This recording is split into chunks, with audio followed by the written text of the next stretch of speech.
What's cracking, YouTube? It's your boy Anthony Spritz, and I'm very happy to be bringing y'all more Killing Floor 3 content. Today we're gonna be covering Operation Breakout.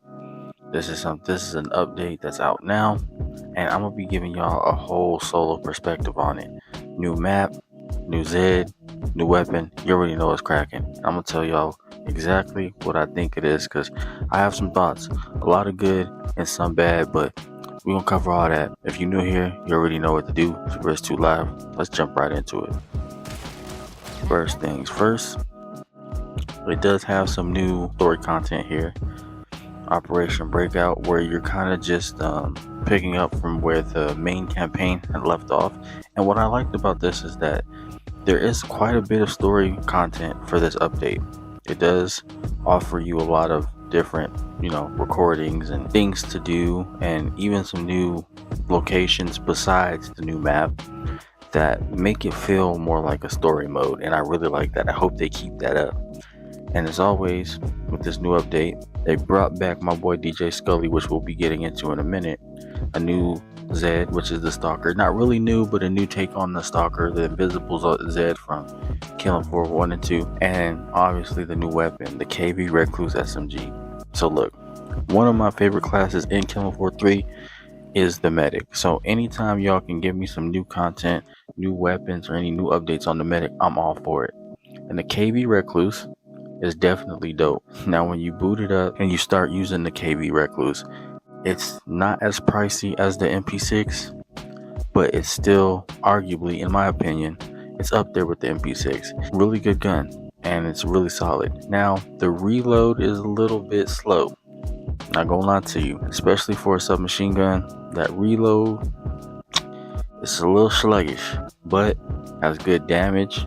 You do get new scopes and add-ons and things like that. One of them is the sonar scope, which lets you see the invisible Zed excuse me, that you can attach to not only this weapon but other rifles and things like that. They have also other stuff that you can put on there: UV lights, grenade launcher, laser sight, things like that.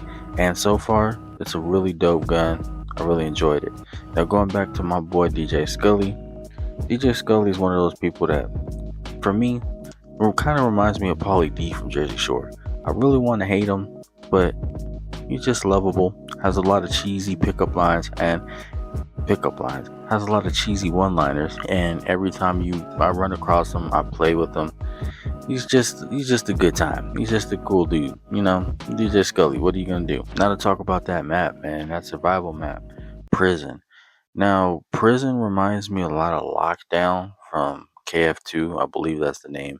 I really like that map in KF2. Prison is it was a little bit weird for me to get used to, just because of the way that it's set up. And that leads me into one of the negatives I have, not only for this season, but just for the overall game.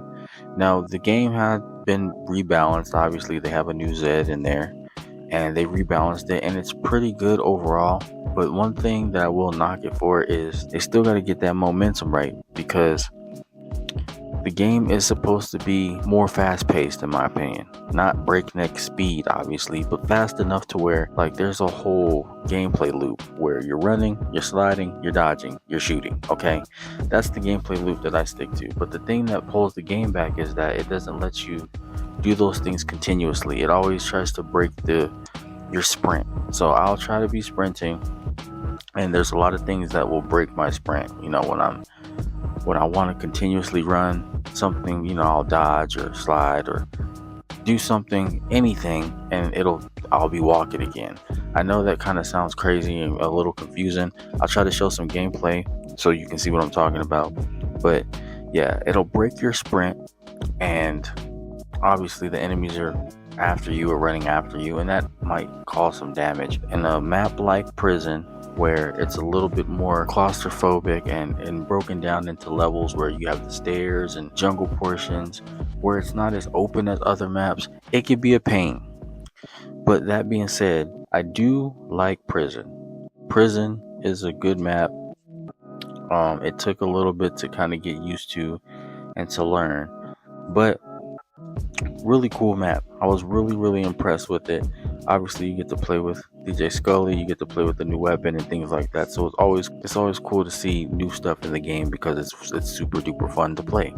And as far as the Zed goes, the Stalker is really impressed me. I think it might be the most impressive thing about this whole package, in my opinion, because I heard they were bringing the Stalker back, and in KF2, if you ever played and you had the Stalker on your ass, it's just annoying. So I think KF3 Stalker might be a little bit better than KF2's. I know that might be sound sacrilegious, but I loved how they redesigned her. Dope enemy. And as far as the rebalancing, not bad.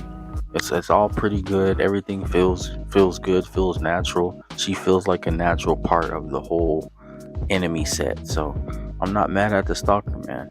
Good stuff. So look, the supply pass, I have been looking into that. Although I do have limited experience with it. I mean, supply passes and, season passes and things like that, not really a big fan of, but I did fiddle with it. So everything seems to work well. I have a lot of points saved up, so I'm not spending any money, just time. And obviously, I play so much of the game, I've had points saved up, so I'm able to unlock everything. They got some cool color patterns, some cool alternate, cosmetics, things like that. So not too much to talk about there. But yeah, as far as the optimization, right? Because they're saying that there's some new bug and crash fixes. When I first booted this up, I will tell you, I had 2 or 3 back-to-back hard crashes. Now they could have fixed it in the time that I've been playing because it never has happened again, and I've been playing for a while. But I don't know, Tripwire, y'all gotta chill out, man, because 2 or 3 back-to-back hard crashes. Mind you, this is all a solo review, no online, just me. There's still a little bit of stuttering and things like that. And I think that they gotta work on that, especially for a solo player. This should be the mode where it has the least amount of stuff wrong, crashes and bugs and things like that. But to be fair, everything's been working since then. Been having fun, man. A lot of fun. It's definitely breathed a lot of life into Killing Floor 3, and I can't wait to see what they do next in the other updates. Now, I will say, I hope that they add more content. I love the story stuff. Thought that was fire. I can't wait to see them add more maps. They're supposed to be adding another perk into the game, another character class essentially, which is the Gunslinger, I believe. Don't quote me on that, but we'll see how that goes. And yeah, one thing I realized playing this is when they introduced the new maps and new weapons and things like that, especially the new maps and the new Zeds, it just creates a whole nother reason to keep playing, and it breathes a lot of new life into it. So I was very impressed with this package.